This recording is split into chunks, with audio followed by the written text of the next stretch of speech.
लक्ष्मणोपस्पृशामि अहमेव वातयुव प्रभाम्यारभमाना भुवनानि विश्वा परो दिवा पर एना पृथिव्यै तावतिग्नहिना सम्बभूव यस्ते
ಎಲ್ಲ ಪೊಲೀಸರು ಪರಿಚಯ ಆಯ್ತು ಅಂತನಾ ಮತ್ತೆ ನಾನು ಏನು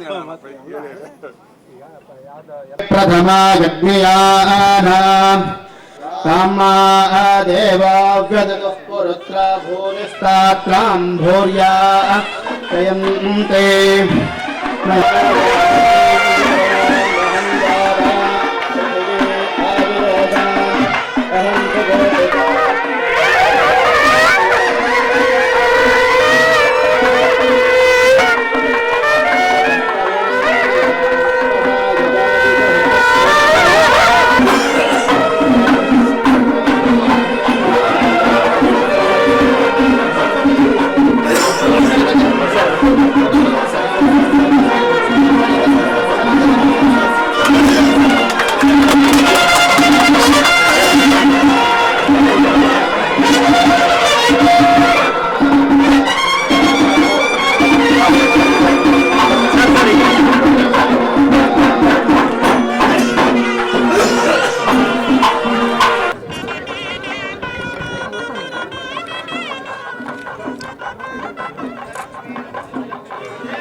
ಉಸ್ತುವಾರಿ ಸಚಿವರಾದಂಥ ಸುಧಾಕರ್ ಅವರು,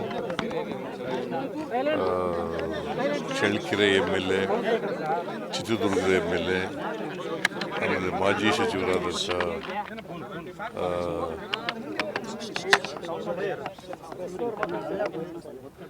ನಾವು ಭಾಳ ಜನ ಎಲ್ಲ ಬಂದಿದ್ದೀವಿ. ನಮ್ಮ ಡೆಪ್ಟಿ ಚೀಫ್ ಮಿನಿಸ್ಟರ್ ನಾನು ಕೂಡ ಬಂದಿದ್ದೀವಿ. ವಾಣಿವಿಲಾಸ ಸಾಗರ ಅಣೆಕಟ್ಟಿಗೆ 115 ವರ್ಷಗಳ ಇತಿಹಾಸ ಇದೆ.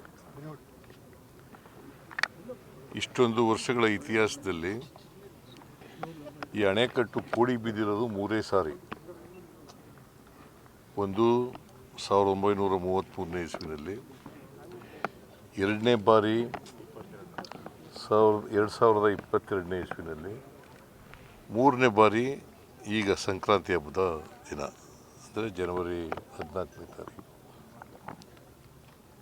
ಇದು ಕರ್ನಾಟಕದಲ್ಲಿ ಮೊದಲನೇ ಜಲಾಶಯ. ಇದನ್ನು ನಾಲ್ವಡಿ ಕೃಷ್ಣರಾಜ ಒಡೆಯರವರ ತಾಯಿ ಕೆಂಪಾಜಮ್ಮಣ್ಣಿಯವರು ಅವರ ಹೆಸರಿನಲ್ಲಿ ಕಳಿಸಿದ್ದಂಥದ್ದು. ಯಾಕಂತಂದರೆ ಅವರು ಕೆಂಪಾಜಮ್ಮಣ್ಣಿ ವಾಣಿವಿಲಾಸ ಸನ್ನಿಧಾನ ಅಂತ ಕರೆಯೋದು ಅವರಿಗೆ. ಅದಕ್ಕೆ ವಾಣಿವಿಲಾಸ ಸಾಗರ ಅಂತ ಕರೆದಿರ್ತಕ್ಕಂಥದ್ದು. 1898ನೇ ಇಸ್ವಿನಲ್ಲಿ ಪ್ರಾರಂಭ ಆದದ್ದು ಇದು. 1898. 1907ನೇ ಇಸ್ವಿನಲ್ಲಿ ಮುಗೀತು, ಇದು ಕಂಪ್ಲೀಟ್ ಆಯಿತು. ಅವತ್ತಿನಿಂದ ಇವತ್ತಿನವರೆಗೆ ನೀರು ಶೇಖರಣೆ ಆಗ್ತದೆ. ಇದರ ಕೆಪಾಸಿಟಿ ಇರ್ತಕ್ಕಂಥದ್ದು, ಈ ಡ್ಯಾಮ್ನ ಕೆಪಾಸಿಟಿ ಇರ್ತಕ್ಕಂಥದ್ದು 30 TMC ನೀರು ಮತ್ತು 30,000 ಎಕರೆಗೆ ನೀರನ್ನು ಕೊಡ್ತಕ್ಕಂಥ ಇದು. ಈ ಜಿಲ್ಲೆಯ ಅನೇಕ ತಾಲೂಕುಗಳು ಬರಪೀಡಿತ ಅಂಥೇಳಿ ಆಗ ಹಳೆ ಮೈಸೂರಿನಲ್ಲಿ ರಾಜರ ಪ್ರತಿನಿಧಿಯಾಗಿದ್ದಂಥ ಕೆಂಪಾಜಮ್ಮಣ್ಣಿಯವರು ಈ ಕೆರೆಯನ್ನು ಕಟ್ಟಿಸಿದ್ರು. ಅವ್ರ ಒಡವೆಗಳನ್ನೆಲ್ಲ ಮಾರಿ ಸುಮಾರು 45 ಲಕ್ಷ ರೂಪಾಯಿಗಳು, ಆ ಕಾಲದಲ್ಲಿ 45 ಲಕ್ಷ ರೂಪಾಯಿಗಳು ಖರ್ಚು ಮಾಡಿದರು ಆಗ. ಈಗ ಕೋಟ್ಯಾಂತರ ರೂಪಾಯಿ ಆಗ್ತದೆ, ಅದು ಬೇರೆ ವಿಚಾರ. ಆಗ 45 ಲಕ್ಷ ಖರ್ಚು ಮಾಡಿದರು. ಅವ್ರ ಒಡವೆಗಳನ್ನೆಲ್ಲ ಹಡ ಇಟ್ಟು ಮಾಡಿದ್ದಂಥದ್ದು. ಈ ಭಾಗದಲ್ಲಿ ಮಳೆ ಕಡಿಮೆ, ಚಿತ್ರದುರ್ಗ ಜಿಲ್ಲೆ ಅಂತಂದರೆ ಮಳೆ ಕಡಿಮೆ. ಅದಕ್ಕೋಸ್ಕರ ಇಲ್ಲಿ ಒಂದು ಅಣೆಕಟ್ಟನ್ನು ಮಾಡಿದ್ರೆ ಈ ಭಾಗದ ಜಮೀನುಗಳಿಗೆ ನೀರು ಕೊಡಲಿಕ್ಕೆ ಸಾಧ್ಯ ಆಗ್ತದೆ ಅಂಥೇಳಿ ಈ ಅಣೆಕಟ್ಟನ್ನು ಕಟ್ಟಿದ್ದೀವಿ. ಸೊ ಇದು 3ನೇ ಬಾರಿ ನೀರು ಕೋಡಿ ಬಿದ್ದಿರ್ತಕ್ಕಂಥದ್ದು. 3ನೇ ಬಾರಿ ಕೋಡಿ ಬಿದ್ದಿರ್ತಕ್ಕಂಥದ್ದು. ಅದಕ್ಕೆ ನಾನು ದೇವರಲ್ಲಿ ಪ್ರಾರ್ಥನೆ ಮಾಡ್ತೀನಿ, ಒಳ್ಳೆ ಮಳೆ ಆಗಲಿ, ಬೆಳೆ ಆಗಲಿ, ಪ್ರತಿ ವರ್ಷವೂ ಕೂಡ ಕೋಡಿ ಬೀಳ್ತಕ್ಕಂಥ ರೀತಿಯಲ್ಲಿ ಈ ಕೆರೆಗೆ, ಆಮೇಲೆ ಈ ಅಣೆಕಟ್ಟಿಗೆ ನೀರು ಬರಲಿ ಅಂಥೇಳಿ. ಒಳ್ಳೆ ಮಳೆ ಆದರೆ, ಬೆಳೆ ಆದರೆ, ಒಳ್ಳೆ ಮಳೆ ಬಿದ್ದರೆ ಜಲಾಶಯ ತುಂಬುತ್ತೆ. ಜೊತೆಗೆ ತುಂಗಭದ್ರ ಅಲ್ಲ, ಅಪ್ಪರ್ ಭದ್ರ ಇದನ್ನು ಕೂಡ ಮಾಡ್ತಾ ಇದ್ದೀವಿ ನಾವು. ಸೊ ಅದು ಆದರೆ ಇದಕ್ಕೆ ಪ್ರತಿ ವರ್ಷ ನೀರು ತುಂಬಲಿಕ್ಕೆ ಸಾಧ್ಯ ಆಗ್ತದೆ. ಅದಕ್ಕೋಸ್ಕರ ಇವತ್ತು ಗಂಗಾ ಪೂಜೆಯನ್ನು ಕೂಡ ಮಾಡಿದ್ದೀವಿ ಸರ್ಕಾರದ ವತಿಯಿಂದ, ನಾನು ಮತ್ತು DK ಶಿವಕುಮಾರ್ ಅವರು. ಜೊತೆಗೆ ಬಾಗಿನನ್ನು ಕೂಡ ಅರ್ಪಿಸಿದ್ದೀವಿ ಮತ್ತು ಪ್ರಾರ್ಥನೆ ಮಾಡಿದ್ದೀವಿ ದೇವರಲ್ಲಿ, ಪ್ರತಿ ವರ್ಷ ನೀರು ತುಂಬಲಿ, ಈ ಅಣೆಕಟ್ಟು ನೀರು ತುಂಬಲಿ, ರೈತರ ಜಮೀನುಗಳಿಗೆ ನೀರು ಸಿಗಲಿ ಅಂಥೇಳಿ ಪ್ರಾರ್ಥನೆಯನ್ನು ಮಾಡಿದ್ದೀವಿ. ಅಪ್ಪರ್ ಭದ್ರಕ್ಕೆ 5,300 ಕೋಟಿ ಕೊಡ್ತೀವಿ ಅಂತ 2023-24 ಬಜೆಟ್ನಲ್ಲಿ ನಿರ್ಮಲಾ ಸೀತಾರಾಮನ್ ಅವರು ಅವ್ರ ಬಜೆಟ್ನಲ್ಲೇ ಹೇಳಿದ್ರು 5,300 ಕೋಟಿ ಕೊಡ್ತೀವಿ. ಆಗ ಅದೇ ಸಂದರ್ಭದಲ್ಲಿ 23-24ರಲ್ಲಿ ಇಲ್ಲಿ ಮುಖ್ಯಮಂತ್ರಿ ಆಗಿದ್ದಂಥ ಬಸವರಾಜ ಬೊಮ್ಮಾಯಿ ಅವರು ಬಜೆಟ್ ಮಂಡಿಸಿದ್ರು. ಆ ಬಜೆಟ್ನಲ್ಲೂ ಕೂಡ ಪುನರುಚ್ಚಾರ ಮಾಡಿದ್ರು 5,300 ಕೋಟಿ ಕೊಡ್ತಾರೆ. ಇನ್ನೂ ಒಂದು ಹೆಜ್ಜೆ ಮುಂದೆ ಹೋಗಿ ಇದನ್ನು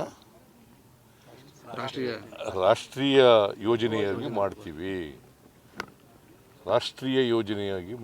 ಅಂತ ಹೇಳಿದ್ರು. ಆದರೆ ಇಷ್ಟು ವರ್ಷಗಳಾದರೂ ಕೂಡ ಒಂದು ಪೈಸೆನೂ ಕೂಡ ಬಂದಿಲ್ಲ.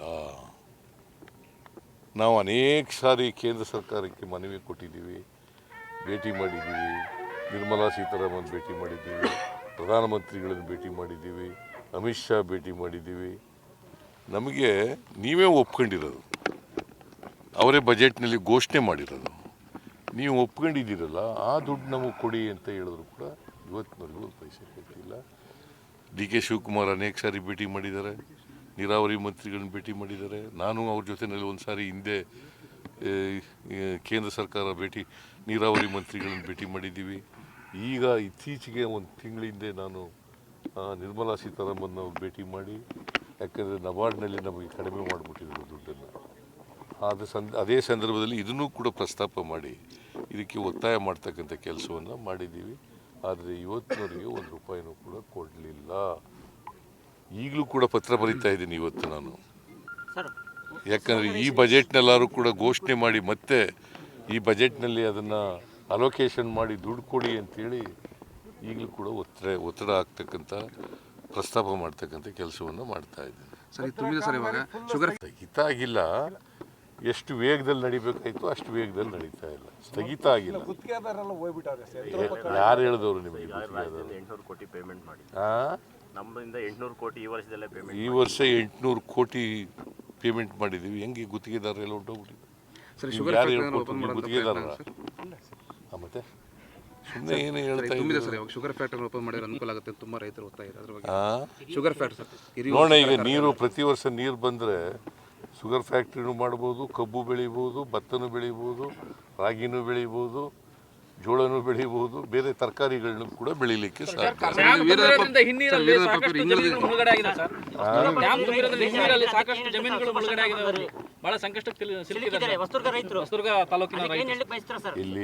ಹೊಸದುರ್ಗಕ್ಕೆ ಜಾಸ್ತಿ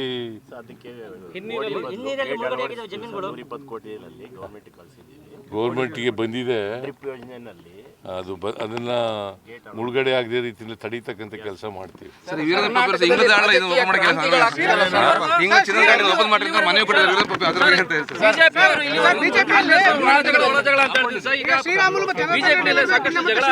ರಾಜಕೀಯ ಕ್ರಾಂತಿ ಆಗ್ತಾ ಇದೆ. ಬಿಜೆಪಿನಲ್ಲಿ 3-4 ಗುಂಪುಗಳಿದ್ದಾವೆ. ನಮ್ಮ ಪಾರ್ಟಿನಲ್ಲಿ ಯಾವ ಗುಂಪು ಇಲ್ಲ. ನಾನು ಡಿ.ಕೆ. ಶಿವಕುಮಾರ್ ಇಲ್ಲೇ ಇದ್ದೀವಲ್ಲ, ಗುಂಪೇಲಿದೆ ನಮ್ಮ ಹತ್ರ. There is no groupism in our party. There is a vertical division in BJP. ಕಚ್ಚಾಡ್ತಾರೆ, ಗೊತ್ತಾಯ್ತಾ? ಆ ಥರ ನಮ್ಮ ಪಾರ್ಟಿನಲ್ಲಿ ಇಲ್ಲ. ಕಾಂಗ್ರೆಸ್ ಒಗ್ಗಟ್ಟಾಗಿದೆ, ಕಾಂಗ್ರೆಸ್ ಸರ್ಕಾರ ಸುಭದ್ರವಾಗಿದೆ. ಅದರಿಂದ ನಾವು 5 ವರ್ಷ ಅಧಿಕಾರವನ್ನು ಮಾಡ್ತೇವೆ. 2028ರಲ್ಲಿ ಚುನಾವಣೆ ನಡೆದಾಗ ಮತ್ತೆ ಅಧಿಕಾರಕ್ಕೆ.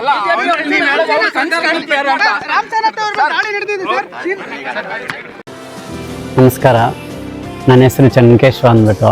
ನನಗೆ ಇವಾಗ 48 ಇಯರ್ಸ್ ಆಗ್ತಾಯಿದೆ. ನಾನು ಬಂದ್ಬಿಟ್ಟು ಪ್ರಾವಿಜನ್ ಸ್ಟೋರ್ ಇತ್ತು. ಪ್ರಾವಿಜನ್ ಸ್ಟೋರಲ್ಲಿ ಬಿಸ್ನೆಸ್ ಕಮ್ಮಿ ಆಗ್ತಾಯಿತ್ತು ಅಂದ್ಬಿಟ್ಟು ಮತ್ತೆ ಬೇರೆ ಯಾವ್ದು ಮಾಡೋಣ ಅಂತ ಇದು ಮಾಡ್ತಾಯಿದ್ದೆ. ಆವಾಗ ನಮ್ಮ ಆಟೋ ಫ್ರೆಂಡ್ಸ್ ಇದ್ದರು, ಸ್ವಲ್ಪ ಆಟೋ ಅವರೆಲ್ಲ. ಅವ್ರು ಬಂದ್ಬಿಟ್ಟು ಆಟೋ ತೊಗೊಂಡು ಆಟೋದಲ್ಲಿ ಬಿಸ್ನೆಸ್ ಮಾಡ್ಬೋದಲ್ಲ ಅಂತ ಹೇಳ್ತಾಯಿದ್ರು. ಅದೇ ಥರ ನಮ್ಗೆ ಆಟೋ ಇಂಟ್ರೆಸ್ಟ್ ಬಂದು ಮತ್ತು ಆಟೋ LPG ಆಟೋ ತೊಗೊಂಡಿದ್ದೆ. ಅದರಲ್ಲಿ ಬಂದ್ಬಿಟ್ಟು ಮೇಂಟೆನೆನ್ಸ್ ಖರ್ಚು ಬಂದ್ಬಿಟ್ಟು ತುಂಬ ಆಗ್ತಾಯಿತ್ತು ನಮಗೆ. ಮಂತ್ಲಿ ಸರ್ವಿಸ್ದು ಮತ್ತು ಇಂಜಿನ್ ಕೆಲಸದ್ದು ಅದು ಇದು ಅಂದ್ಬಿಟ್ಟು ಸ್ವಲ್ಪ ಉಳ್ಸೋಕ್ಕಾಗ್ತಾ ಇರಲಿಲ್ಲ. ನಾನು ಒಂದು 1,500 ದುಡಿದ್ರೂ ನಮಗೆ ಖರ್ಚು ತುಂಬ ಆಗ್ತಾಯಿತ್ತು ಅದರಲ್ಲಿ.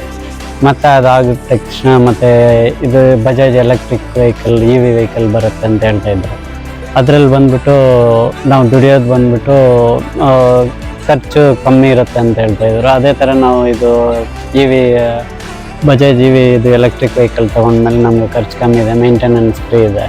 ಹೆಚ್ಚಿನ ವಿಡಿಯೋಗಳಿಗೆ ಪ್ರತಿಧ್ವನಿ ಯೂಟ್ಯೂಬ್ ಚಾನೆಲ್ ಸಬ್ಸ್ಕ್ರೈಬ್ ಮಾಡಿ, ಬೆಲ್ ಐಕಾನ್ ಕ್ಲಿಕ್ ಮಾಡಿ.